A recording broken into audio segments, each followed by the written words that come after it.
Okay, good evening, Manas. So, as you Good people, evening, sir. those who will watch this video later, Manas this year means 2023 में इनका 615 rank आया civil services में। लंबे समय से preparation कर रहे थे और एक अच्छी बात यह है कि इस जर्नी में कभी इन्होंने हार नहीं माना, कंटिन्यूअसली इम्प्रूव करते रहे। और मानस से मैं अपने आप को रिलेट करता हूँ कि इनके मार्क्स वगैरह जो हैं, 10th हो, 12th हो, ग्रेजुएशन हो, एक ऐसे लेवल में है जिसमें हम बहुत अच्छा भी नहीं कर सकते हैं और बहुत खराब भी नहीं कर सकते हैं। ये इस वजह से भी आप लोग को जानना इंपॉर्टेंट होता है। जो लोग इसको देखोगे कि ऐसा नहीं है कि जो 90% लाए हैं वही सेलेक्ट हो सकते हैं। मानस का 10th हो, 12th हो, ग्रेजुएशन हो, ऑल थ्री में 60 to 70 के बीच में आता है। 60 point something, 66, 69, 68 mean close to 70, 65 और 70 के बीच में है। सो आगे मैं कुछ क्वेश्चंस पूछूं इससे पहले मानस आप अपनी जर्नी जो भी शॉर्ट में आप बताओ। Thank you sir. मेरी प्रिपरेशन ग्रेजुएशन के बाद ही स्टार्ट हुई थी सिविल सर्विसेज के लिए। तो 2017 में मैंने पहला प्रीलिम्स दिया था, तो मेरा हो गया था। मेंस की तैयारी उतनी अच्छी नहीं थी, तो मेंस नहीं हो पाया, 4-5 नंबर से छूट गया था। तो फिर उसके बाद मैंने कॉन्टिन्यूस रखा इस चीज़ को। और आगे वाले अटेम्प्ट्स में सी सैट नहीं निकला 2-3 बार। तो वो भी 0.18, 0.25 ऐसे रह जाता था।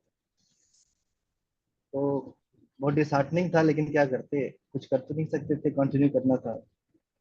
Ups and downs, mental pressure, सब कुछ रहता है। आप सब समझते हैं, सारे बच्चे प्रिपेयर करते हैं, हम आपने सब समझते हैं क्या होता है, क्या गुजरता है लोगों के साथ। तो उसको मैंने संभाला और पेशेंस रखा, फिर मैंने कंटिन्यू प्रिपेयर किया। तो 2022 में मेरा छूट गया था सीसैट ही। जीएस के मार्क्स तो बहुत अच्छे थे। 2023 में मैंने अपनी स्ट्रैटेजी चेंज की। तो स्ट्रैटेजी ये चेंज की सीसैट में कि मैं पहले मैथ्स बनाने लगता था सीसैट में। तो मैंने सोचा कि मैं कॉम्प्रिहेंशन करता हूँ, मेरी इंग्लिश ठीक ठाक है, मैं कर लूँगा। तो वो स्ट्रैटेजी मैंने काम किया। 2017 में मैं किया था। मैं पता नहीं पीछे मैथ्स क्यों बनाने लगा था। तो फिर उससे हो गया, सब कुछ हो गया, मेंस की तैयारी अच्छी थी। थोड़ा था ये कि रिजल्ट जब फाइनल आया तो ये मन में था कि रैंक अच्छा है, एग्जाम बहुत अच्छा गया था। तो जो सेकंड पेपर होता है मेरे हिस्ट्री ऑप्शन का, उससे मेरे को 95 ही मार्क्स मिले। पता नहीं क्यों सबसे अच्छा पेपर वही गया था। तो कोई नहीं, सब जो होता है अच्छा ही होता है। इस बार भी मैंने दिया प्रीलिम्स, तो वो हो गया मेन से सितंबर में। ओके मानस, और ये इस मुझे बात पे सलाह। हमारी आपसे पहले बात हो चुकी थी कि आप CSAT couple of years CSAT clear नहीं कर पाए। आज जब आप देख रहे हो कि 2 टाइम्स बैक टू बैक आप क्वालिफाई किए हो, इनफैक्ट आज तो आपका फाइनल सिलेक्शन भी हो गया है, आज आपको आईपीएस मिल गया है। तो अब जब बैक में देखते हो तो सीसैट रियल यस, में प्रॉब्लम है या एक मेंटल ब्लॉक है? तो होता क्या है, मैंने जो फील किया है पर्सनल लेवल बता रहा हूँ। एक्सपीरियंस मेरे को सीसैट में बहुत है। अच्छा बुरा सब है, बुरा ज्यादा है। तो होता यह है कि जो नॉन मैथ्स बैकग्राउंड से बच्चे हैं, उनको कैंडिडेट हैं, उनको एक फियर रहता है ऑफ मैथ्स। और 2023 के पेपर में ऐसा ही फियर था। तो फियर तो 60% रहता है। आप अगर मेंटली फ्री होके परफॉर्म करोगे एग्जाम में, कोई भी बच्चे, तो वो पॉजिटिव रिजल्ट आएगा। मेरे फॉर एग्जाम्पल इस बार मैंने कोई प्रिपरेशन नहीं की थी, कुछ पढ़ाई नहीं हुई थी मेरी प्रीलिम्स के लिए। 4-5 दिन पहले रिवाइज किया, लेकिन उसका कोई मतलब होता नहीं, मुझे पता था जो पढ़ूंगा वो पूछेंगे नहीं। तो मैंने फ्री होके जब रिलैक्स माइंड से जब एग्जाम दिया ना, बिना किसी टेंशन के, वो बहुत फ्रीली एग्जाम, सीसैट में भी अच्छे मार्क्स आए। मार्क्स नहीं आए, लेकिन 100 के आसपास है, आएगा। तो मैंने ये फील किया है, सीसैट एक मेंटल ब्लॉकेज है। वो एक फियर क्रिएट करता है, स्पेशली जो नॉन मैथ बैकग्राउंड से कैंडिडेट्स आते हैं। तो मैं ये सजेस्ट करूंगा कि आप कॉम्प्रिहेंशन करो, वो डुएबल है। 27-28 कॉम्प्रिहेंशन होता है, उससे आप कट ऑफ के आसपास पहुंच जाओगे। ओके 24 भी ये सही होगा या आपको। और ये कुछ यही है चीज। कि कुछ ऐसे स्टूडेंट्स हैं जिनका मैथ्स अच्छा है, कुछ ऐसे स्टूडेंट्स हैं जिनका एटलीस्ट इंग्लिश अच्छा है, या इनफैक्ट वो कम्प्रिहेंशन जो है वो हिंदी में भी रहते हैं। तो किसी को भी किया जा सकता है। जी। इनफैक्ट देखा जाए तो आप जिस ईयर में पास किए 2023 अब तक का सिविल सर्विसेज का प्री में टफेस्ट ईयर था, ठीक है।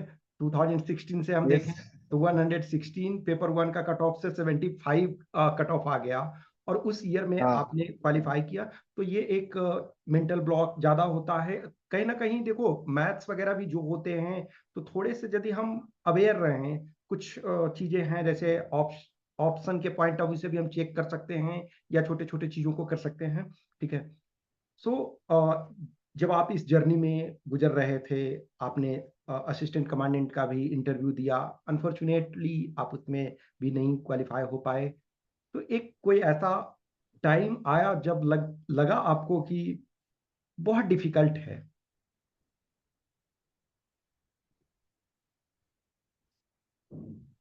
नहीं, मुझे पता था कि सर डिफिकल्ट तो नहीं लगा मुझे, क्योंकि मैं फर्स्ट अटेम्प्ट में प्रीलिम्स निकाला हुआ था। मुझे लगा कि मेरे में कुछ कमी है जो मैं ध्यान नहीं दे पा रहा हूँ, वीकनेस में पकड़ नहीं पा रहा हूँ, स्ट्रैटेजी चेंज नहीं कर रहा हूँ, मैं कंटिन्यूअसली वही काम कर रहा हूँ जो नहीं करना चाहिए। तो वो मैंने रिकॉग्नाइज किया, जैसे मेरे भैया ने हेल्प किया। आपने आपसे जब मेरी बातचीत हुई थी 2022 में, तो आपने बताया कि मैथ्स कुछ ऐसा बवंडर नहीं है, ये हो सकता है। यस। तो मैथ्स की भी तैयारी मैंने की, तो वो डिफिकल्ट नहीं लगा। लेकिन डिफिकल्ट लगता ही है कि डिफिकल्ट कॉम्पिटिटिवनेस के पर्सपेक्टिव से लगता है कि कॉम्पिटिटिवनेस बहुत ज्यादा है। और मेंस में जैसे जो फाइनल स्कोर आता है, 10-10 नंबर में 100 रैंक आ जाते हैं, 100 रैंक का डिफरेंस है। यस। तो वो चीजें होती है, दिमाग में कंपटीशन है। लेकिन अपने आप को समझना बहुत जरूरी है, बहुत एसेंशियल है, ये मैं समझता हूँ। और ये रिकॉग्नाइज करना हर एक कैंडिडेट को, हर एक एस्पिरेंट को बहुत जरूरी है। और ये मैं कहूंगा कि अपने वीकनेस पे काम करना चाहिए, और वीकनेस को प्रायोरिटी नहीं देनी चाहिए एग्जाम में। यस। यस। आपके स्ट्रेंथ इस जर्नी में, आप अपना सबसे बड़ा स्ट्रेंथ क्या मानते हो?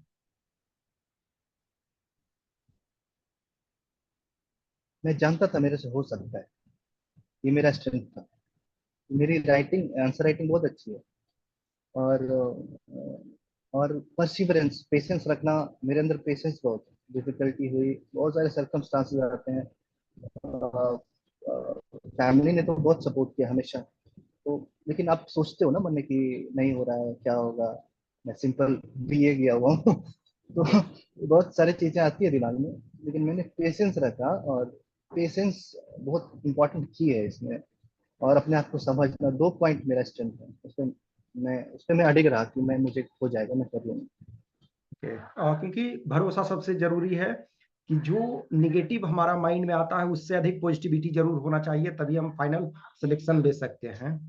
ओके। सो आपने बोला कि आपकी राइटिंग बहुत अच्छी है, तो इन नॉर्मल आप कब से, देखो आपने फर्स्ट जो है वो लॉन्ग टाइम बैक आपने मेंस लिखा, उसके बाद बीच में जो भी हुए थोड़े, लेकिन यस। कहीं ना कहीं आप लिखते रहे।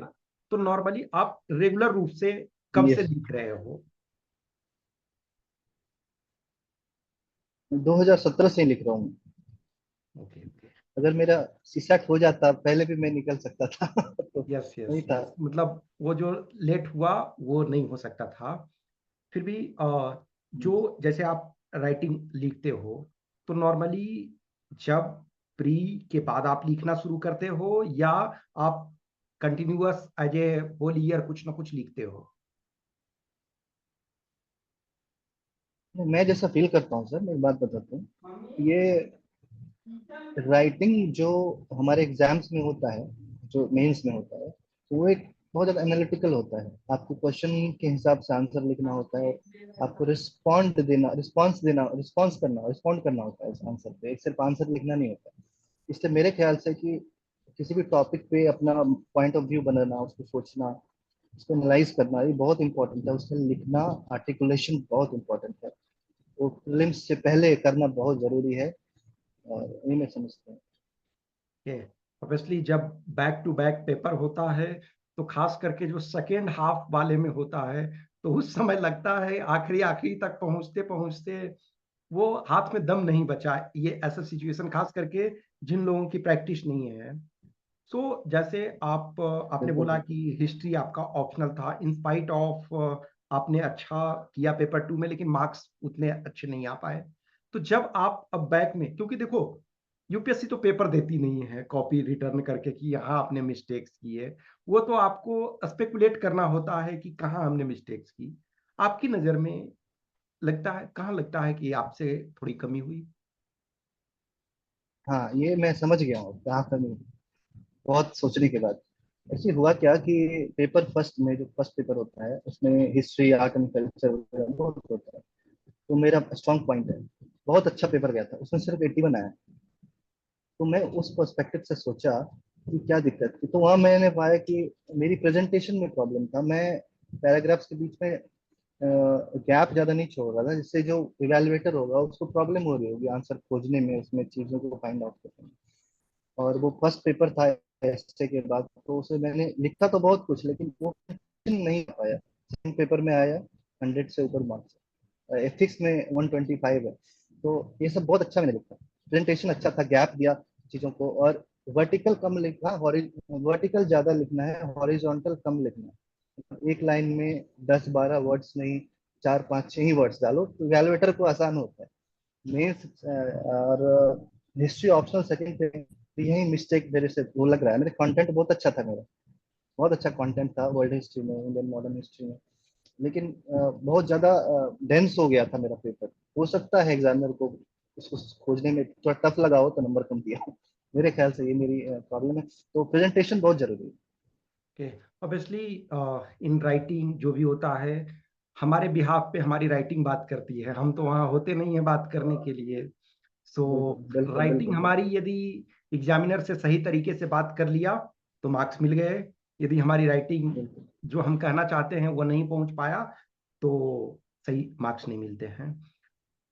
ओके, बिल्कुल सो जैसा कि आपने बताया, और ऑब्वियसली आई नो कि आपकी फैमिली काफ़ी सपोर्टिव है। In spite of all odds कभी आपको फील नहीं करने दिया कि जो भी है आप जो करना चाहते हो खुल करके करो। और ये कहीं ना कहीं एक जरूरी होती है भी कि जब आप सेलेक्ट होते हो तो आप अकेले सेलेक्ट नहीं होते हो, आपकी इंटायर फैमिली सेलेक्ट होती है। और खास करके वो यस। तब ज्यादा इंपॉर्टेंट होता है जब आप अपने फैमिली में फर्स्ट होते हो। अब सपोज किसी के फैमिली मेंबर ऑलरेडी सेलेक्टेड वहां हैं, ऑलरेडी उस जॉब में हैं, तो उनके लिए बहुत ज्यादा इंपॉर्टेंट नहीं होता है। लेकिन जब आप पहला ऐसा होते हो तो सेलेक्ट होना, तो उस ड्यूरेशन में आपका फैमिली की तरफ से कभी प्रेशर आया कि क्या हो सकता है, नहीं हो सकता है, निगेटिव कुछ ऐसे? नहीं सर, कोई प्रेशर नहीं है, उन्हें पता था, फैमिली ट्रस्ट करती थी कर लेगा ये। मैं बचपन में स्कूल में कॉलेज में पढ़ाई में तो ध्यान नहीं देता था, लेकिन मैं पढ़ने में अच्छा था, वो पढ़ता नहीं था ज़्यादा।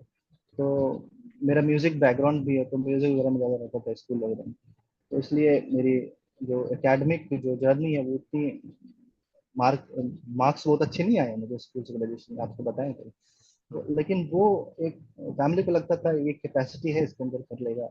और वो ट्रस्ट था, इसलिए मेरे फैमिली ने बोला कि नहीं तुम करो, तुम्हें टाइम लगता है लो। फाइनेंशियली सपोर्ट किया मेरे भैया ने, मेरे मम्मी पापा ने।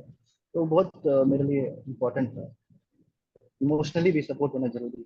या obviously that that is very important, खास करके जैसा कि आपने बोला ना कि आप एक बीए किए हुए हो। तो जब बीए किए हुए रहते हैं तो हमारे पास यही करना एक विकल्प भी होती है, मजबूरी भी होती है कि जिस फील्ड में हम आए हैं उसमें करना ही है। अब suppose let us take, there are so many people who are having professional degree, उनके पास कभी होता है कि वो सोचते हैं कि चलो उधर भी जा सकते हैं। लेकिन ये एक कॉमन क्वेश्चन मैं बहुत सारे स्टूडेंट से पूछता हूँ जो सिलेक्टेड होते हैं, नॉन सेलेक्टेड होते हैं, उनसे भी, आपके तीन बेस्ट फ्रेंड अभी प्रेजेंट में क्या कर रहे हैं?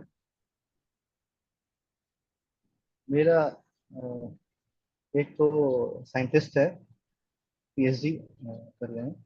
और एक नॉर्मल कुछ कर नहीं रहा है। मेरा दो ही बेस्ट फ्रेंड है मेरे। तो वो कुछ नॉर्मल ही मधुबनी में है, तो नॉर्मल कुछ कर नहीं रहा, घर ही वह चलाता है, कुछ रेंट वेंट पे लगाया हुआ है।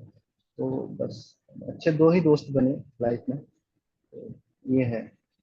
ओके, और वो दोस्त, एक तो मधुबनी, वो आपके गांव के तरफ से दोस्त हुए, और दूसरे जो साइंटिस्ट है वो भी गांव तरफ से ही। हाँ हाँ, वहीं के हैं, मधुबनी के सो आपने कॉलेज में डिग्री के ड्यूरेशन में कोई ऐसा फ्रेंड नहीं बनाया जिसको बेस्ट कह सकते हो? हैं। फ्रेंड फ्रेंड में एक डिग्री ऑफ एसोसिएशन होता है, आप कितना इंटरैक्टिव हो एक दूसरे से, कितना शेयर करते हो, कितना टाइम स्पेंड करते हो। तो वो वो मुझे कॉलेज में दोस्त थे, लेकिन ऐसा नहीं कि बेस्ट फ्रेंड कुछ बना हो अभी तक चल रहा हो, अभी भी ओके ओके, कनेक्टेड है, लेकिन उस तरह से वो उस ढंग का बॉन्डिंग नहीं फील करते हो। नहीं। ओके, सो जैसे आप असिस्टेंट कमांडेंट के एग्जाम भी दे चुके हो, और आप सिविल सर्विसेज का भी दोनों में आप चल रहे हो, उसमें अनफॉर्चुनेट था कि वहाँ आप फाइनल नहीं सेलेक्ट हुए। आज जैसे असिस्टेंट कमांडेंट का एग्जाम था, यूपीएससी जिस भी एग्जाम को लेती है तो हर बार कुछ ना कुछ सरप्राइज प्रेजेंट करती है। जैसा कि ऑब्वियसली देखो, जिन कैंडिडेट्स का सिलेक्शन हो जाता है उनके लिए कोई दिक्कत नहीं होती है, जिनका नहीं होता है उनका इफ एंड बट लगा हुआ रहता है हमेशा उस चीज के लिए। तो जैसे कोई कैंडिडेट होते हैं बार बार सेलेक्ट नहीं होते, मान के चलो बार बार का मतलब है कि कोई 2 अटेम्प्ट 3 अटेम्प्ट में सेलेक्ट नहीं होते हैं, और थोड़े से अच्छे रहते हैं, ऐसा नहीं है जैसे आपने बोला ना सीसेट के कारण नहीं हुआ, अदरवाइज पहले भी हो सकते थे, वैसे ही होता है। कुछ और कैंडिडेट्स सब एग्जाम में होते हैं कि काश 5 मार्क्स और आ गया हुआ होता तो सेलेक्ट हो गए होते। उनके लिए आपका मैसेज।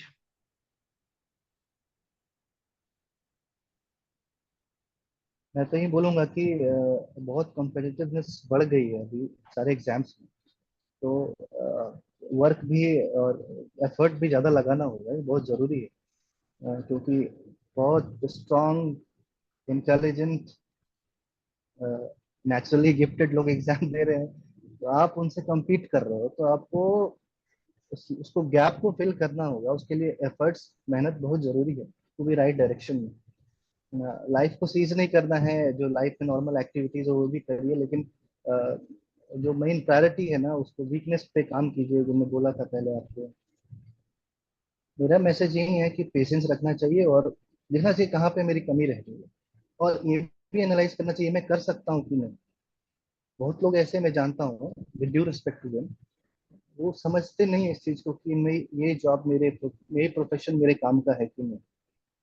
और बहुत सारे ऐसे लोग होते हैं जो असिस्टेंट कमांडेंट पे निकालते हैं, लेकिन सर्विस के समय जाते नहीं है, मतलब ट्रेनिंग के समय छोड़ भी देते हैं। ट्रेनिंग इतनी टफ होती है, तो लोगों को रियलाइज करना चाहिए कि मेरे लिए सही क्या है, ये बहुत जरूरी है। और जो एग्जाम के लिए उनको पता है मुझे ये देना है, तो उनको पूरा एफर्ट्स डालना होगा। और साथ साथ ये जो क्वालिटीज हैं, जो परसिवरेंस है, पेशेंस है, ये सिर्फ वर्ड्स नहीं है, मैं जानता हूँ उसकी कितनी वैल्यू है, उसको मेंटेन करना होगा। और लाइफ में एक डिसिप्लिन, लाइफ में मतलब इतनी देर पढ़ना है तो पढ़ना ही है, सब कुछ करने के बाद भी वो करना होगा, वो जरूरी है। यही मैसेज है सर, परसिवरेंस रखना चाहिए, अपने आप को फाइंड आउट करना चाहिए मेरी क्या कमी है, मैं कर सकता हूँ कि नहीं, और डिसिप्लिन रहना चाहिए लाइफ में हमेशा।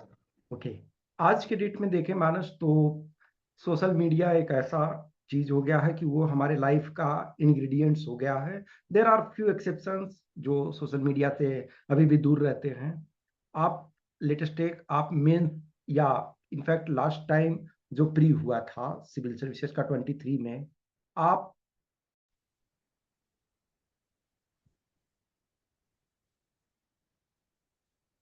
हेलो, या यस, आवाज आ रही है सर? हाँ हाँ आ रही है। Okay okay okay, just wait.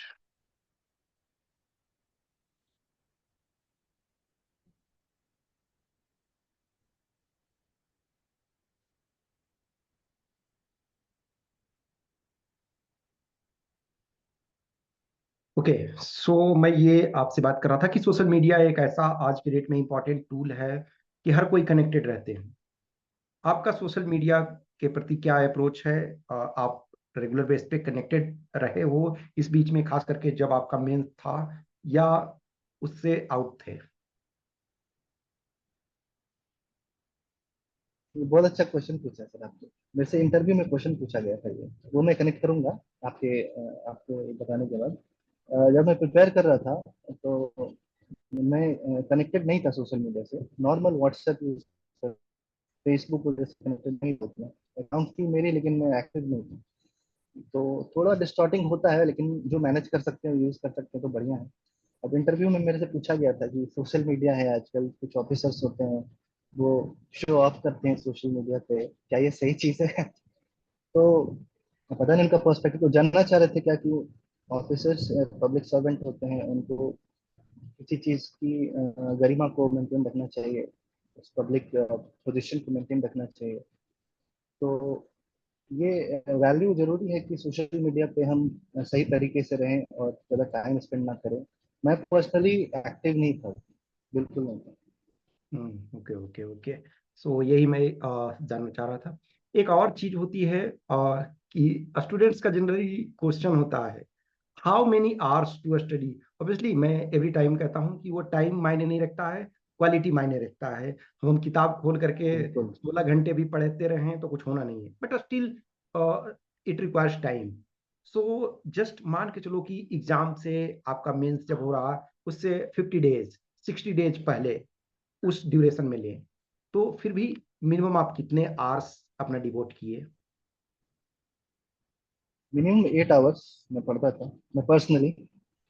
और मैक्सिमम पता नहीं अब वो क्वालिटी स्टडी होती थी कि नहीं। होता है, आप कितना भी कर लो तो वो मन में रहता है कि आप पढ़ना चाहिए, अभी सोना नहीं चाहिए। तो आप किताब खोल के बैठे रहते हैं, लेकिन उसमें कितना आप ग्रास्प कर रहे हैं वो पता नहीं रहता। लेकिन 8 hours minimum for the preparation of this exam, mains के लिए खासकर, क्योंकि आपको उसमें आंसर राइटिंग प्रैक्टिस भी करनी है, कंटेंट भी लेना है अंदर, उसको सोचना भी है। उसके लिए टाइम लगता है, तो उसमें देना पड़ता है एफर्ट। 8 से 10 घंटे, मैं मिनिमम 8 घंटे पढ़ता था। ओके और ओके ये तो काफी है 8 घंटा पढ़ना। ओके। सो बेसिक बुक्स जो होते हैं, obviously so many candidates completed so many times of books. यदि हम कुछ बेसिक बुक्स लें, हर सब्जेक्ट में let us take one basic books. मान के चलो लक्ष्मीकांत पॉलिटी में हम लेते हैं, इस ड्यूरेशन में, इस जर्नी में आपने कितनी बार मिनिमम पढ़ा है लक्ष्मीकांत को? याद नहीं है सर मुझे। रफली मैं रफली। काउंट नहीं कर सकता। कम से कम 30 30 35 बार पढ़ा हूँ। मैं कम से कम बता रहा हूँ, या ये ज्यादा भी हो सकता है। यस, ये क्वेश्चन पूछने का मेरा यही मकसद है कि देखो क्या है ना, कि जब एक रिसेंटली सेलेक्टेड कैंडिडेट्स होते हैं उनके मुंह से जस्ट एक मैं ये सुनना चाहता हूँ, और वो बोलते हैं तो थोड़ा सा ज्यादा इम्पैक्ट पड़ता है। मैं यही कैंडिडेट्स को बोलता हूँ कि देखो किसी बुक्स को, बहुत सारे candidate I know personally who have read 50 60 times basic books. Let us take suppose आप हिस्ट्री है, तो हिस्ट्री के कुछ बुक्स है आपको 30 40 50 बार पढ़ने पड़ेंगे। और ये तब जाकर बिल्कुल के बिल्कुल। वो एक तरह से इंस्पाइट ऑफ, जैसे आपने कहा 20 30 टाइम्स पढ़ा, इंस्पाइट ऑफ इतने इंफॉर्मेशन है कि वो पॉसिबल नहीं होता है हर चीज को रिटेन कर सकते हो। और खास करके जैसे यस सर। क्वेश्चंस आपके प्री में पूछे जाते हैं, कुछ वन वर्ड आपने मिस किया और वो आपका आउट हो जाता है। ठीक है। तो बिल्कुल बिल्कुल। ऑब्वियसली है, इंटरव्यू में ऑब्वियसली आपका सिविल सर्विसेज में भी अच्छा मार्क्स मिला। There is always a scope की बेटर होने का, लेकिन मैं समझता हूँ कि वो एक स्टैंडर्ड में अच्छा मार्क्स है। जब उस समय भी आप दे रहे थे असिस्टेंट कमांडेंट का भी, तो इंटरव्यू मार्क्स रिस्पेक्टेबल ही था। ऑब्वियसली सिलेक्शन नहीं हुआ वो दूसरी चीज थी, लेकिन इसमें रिस्पेक्टेबल दोनों में इंटरव्यू में रहा। तो ट्वेंटी एक, वन में मेरे, यस यस, सॉरी तो inter, yes yes yes, twenty continue. One में 21 में जो CFP वाला एग्जाम था उसमें 99 आए थे।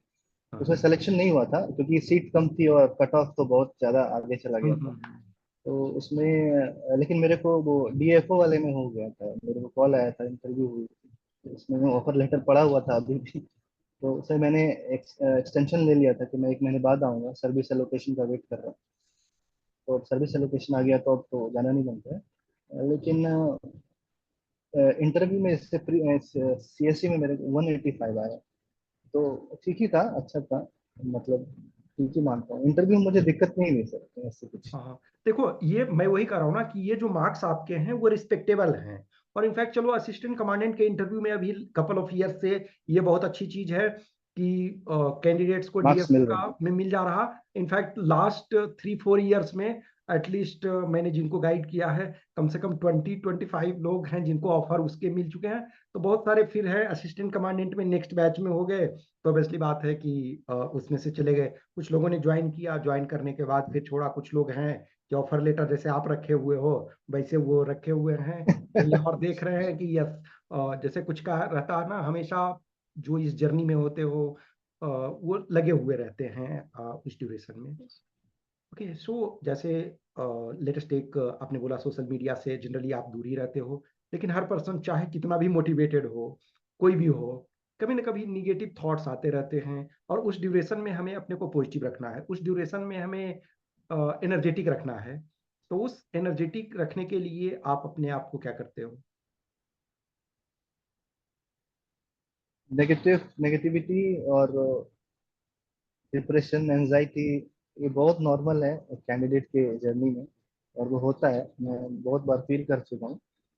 अ, फिर ऐसा भी नहीं है कि आप रोज आप मोटिवेटेड रहोगे, रोज आप खुश रहोगे, हम पढ़ रहे हैं, बहुत अच्छा पढ़ रहे हैं, तो वो नहीं हो पाता। तो ये part and parcel of journey है, ये होता है। तो इसमें मेरा ये काम था कि मैं म्यूजिक से जुड़ा हुआ हूँ, तो मैं म्यूजिक सुनता था, तो स्पिरिचुअलिज्म की तरफ चला गया हूँ, अभी भी हूँ। तो थोड़ा सा मेरे को ये अच्छा लगा, तो मेरे को थोड़ी शांति मिलती थी इससे। तो और कोई इसका चारा नहीं है, बस आप खुद को समझाते रहिए कि आप किससे शेयर करेंगे, किसी को बोलेंगे बोलेंगे ठीक है पढ़ो हो जाएगा, लोग भी यही बोलेंगे, लेकिन उससे कुछ नहीं होगा, आपके अंदर कुछ नहीं आएगी। वो self learning and self motivation is very important, I think. And you have to understand that depression, anxiety, fear, weaknesses are part and parcel of your journey, accept it as a matter of fact and this will happen. तो ये जरूरी भी है, हाँ, yes. In fact आप वो कोई तो भी सिखाता है। वो कहते हैं ना कि जैसे महाभारत में है कि अर्जुन जैसा महारथी कहता है कि यस, वो हर कोई को डरना चाहिए, और जब डर होता है तभी आप एक्टिव रहते हो। अदरवाइज कभी कभी क्या होता है कि हम ओवर कॉन्फिडेंस भी थोड़ा सा सही नहीं होता, और in fact as a natural human being के तौर पे हम मशीन तो है नहीं कि वंस ऑन कर दिया तो फाइनल रिजल्ट आने के बाद ही वो बंद होगा। वो तो चलता रहता है, कभी किसी दिन लगा ठीक है आज हमने अच्छा किया और कल थोड़े गड़बड़ हुए। ओके, तो जैसे बुक्स वगैरह के बारे में हमने बोला बेसिक बुक्स वगैरह तो पढ़ना है, ऑब्वियसली वो लिस्ट मैं नहीं आपसे पूछूंगा जैसे, लेकिन आपने बोला स्पिरिचुअलिज्म और ये, तो जैसे जो आपने म्यूजिक बोला या कभी स्पिरिचुअलिज्म वगैरह के तरफ, तो बुक्स वगैरह कभी आप आउटसाइड सिलेबस भी पढ़ते हो जर्न प्रिपरेशन के ड्यूरेशन में भी?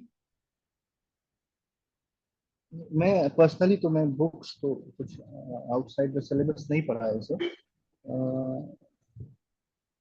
नहीं नहीं, मैंने कोई बुक नहीं पढ़ी ऐसी, लेकिन यूट्यूब पे कुछ कुछ अच्छे अच्छे स्पिरिचुअल लीडर हैं, जो अच्छा बोलते हैं, मोटिवेट करते हैं, एसेंस ऑफ भगवत गीता बताते हैं, एसेंस ऑफ रामायण बताते हैं कि राम जी की लाइफ कितनी ट्रबल थी, उनको कितना ट्रबल से रहना पड़ा, और कृष्ण जी के बारे में ये बताते हैं कि आप इतने सारे प्रॉब्लम्स होते हुए भी वो कितने काम और कूल रहते थे।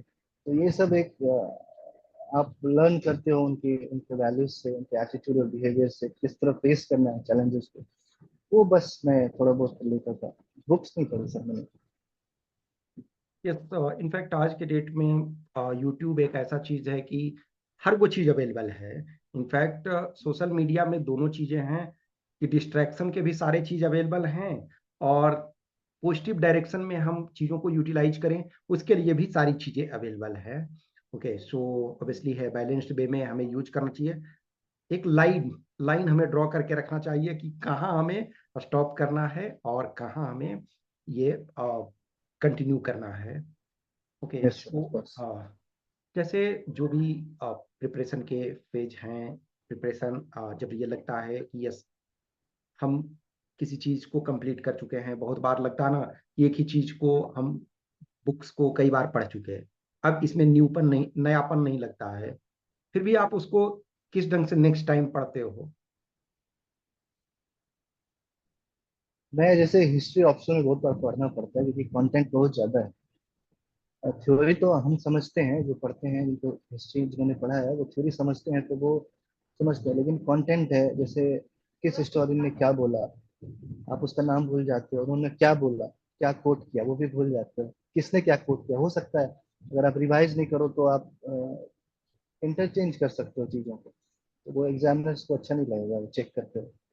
तो इसलिए कुछ आप जो नोट्स बनाते हैं, कैंडिडेट जो नोट बनाते हैं, उसमें इम्पोर्टेंट है कि आप उस चीज़ को प्रायोरिटाइज करो, हाईलाइट करो, जो आपको लगता है कि मैं भूल जाऊंगा, मुझे याद नहीं रहेगा, और वो बस आपको देखना है। वही रिवीजन का तो एक ही फॉर्मूला है कि आप रिवाइज करते रहो, और जो आप भूल सकते हो उसको अंडरलाइन करो, मार्क करो, हाईलाइट करो, और उसको रिवाइज करते रहो, बस यही करना। फिजिकल फिटनेस प्रिपरेशन के जर्नी में भी इम्पोर्टेंट है और सिलेक्शन होने के बाद भी जरूरी है। और आपके प्रोफाइल में ये था अर्ली मॉर्निंग रनिंग। क्या आपकी अर्ली मॉर्निंग रनिंग अभी भी चल रही है? अभी कुछ दिन से नहीं चल रही है, बिकॉज ऑफ बारिश होती है कभी कभी, तो गांव में हूँ तो कीचड़ वगैरह रहता है। लेकिन मैं कोशिश करता हूँ। कोविड के समय मैंने जब गांव में था तो एक छोटा सा जिम इक्विपमेंट्स वगैरह मंगा लिया था। तो जब बारिश होती थी तो वो कंटिन्यू करता हूँ। फिजिकल एक्सरसाइज में रखता हूँ हमेशा, चाहे रनिंग हो चाहे कुछ। यस। रनिंग अभी नहीं हो रही है बस। ओके। नहीं, जरूरी ये होती है कि हम फिजिकली भी फिट रहें, हमेशा रहना चाहिए, बिकॉज जब फिजिकली एक्टिव हैं तो वो पढ़ाई भी अच्छा हो जाता है। तो यस ऑफ कोर्स। हाँ, आई आई होप कि प्रिपरेशन के ड्यूरेशन में जब आपका पीक पीरियड का प्रिपरेशन रहता है तब भी एटलीस्ट 20-25 मिनट्स या जो भी आप एक्सरसाइज करते रहते हो। यस सर, मैं करता रहता हूँ। कुछ ना कुछ तो कर ही लेता हूँ, 15-20 मिनट, आधा घंटा, कुछ ना कुछ कर ही लेता हूँ। हाँ, क्योंकि ये जो है वो जरूरी भी यह है, बिकॉज जब तक हम फिट नहीं हो लेथार्जिक फील करते हैं। इनफैक्ट ये मेरी प्रॉब्लम भी है कि कभी कभी मैं करता हूँ, कभी कभी छोड़ भी देता हूँ, लेकिन ये करना चाहिए। ये सारे कैंडिडेट्स हमेशा ध्यान रखो जो भी है कि आप ये सोचोगे कि मैं सिर्फ किताबों में रहूंगा तो वो नहीं होता है। थोड़े से एटलीस्ट आप बाहर निकलते हो, थोड़े रनिंग करते हो या कोई भी फिजिकल एक्टिविटी करते हो तो उससे थोड़ा सा अच्छा रहता है। जो भी जैसे आप बुक्स है तो ठीक है, आपको पढ़ना है, राइटिंग प्रैक्टिस करनी है, वो सारी चीज़ों को।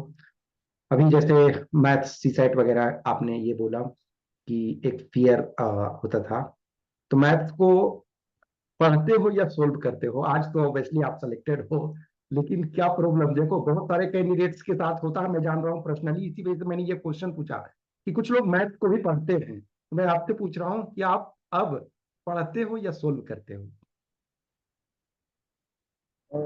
मेरे भैया का मैथ्स बैकग्राउंड है, मैं बैंगलोर में प्रिपेयर कर रहा था इस बीच में 2-3 साल से। तो उन्होंने बताया कि तुम मैथ्स को गलत ढंग से पढ़ रहे हो।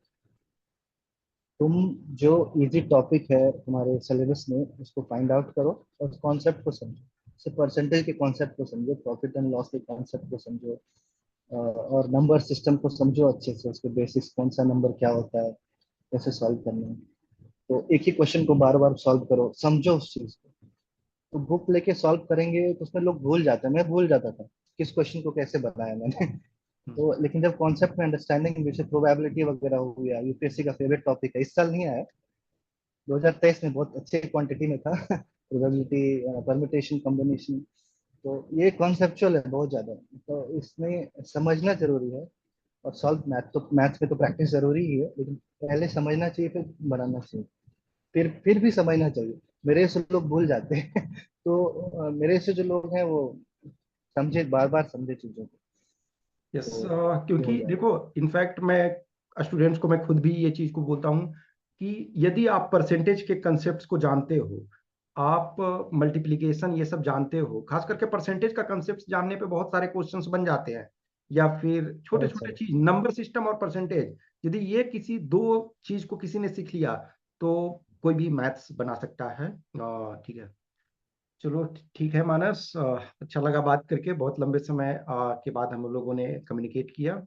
और यस यस, अच्छा लगा। For life add.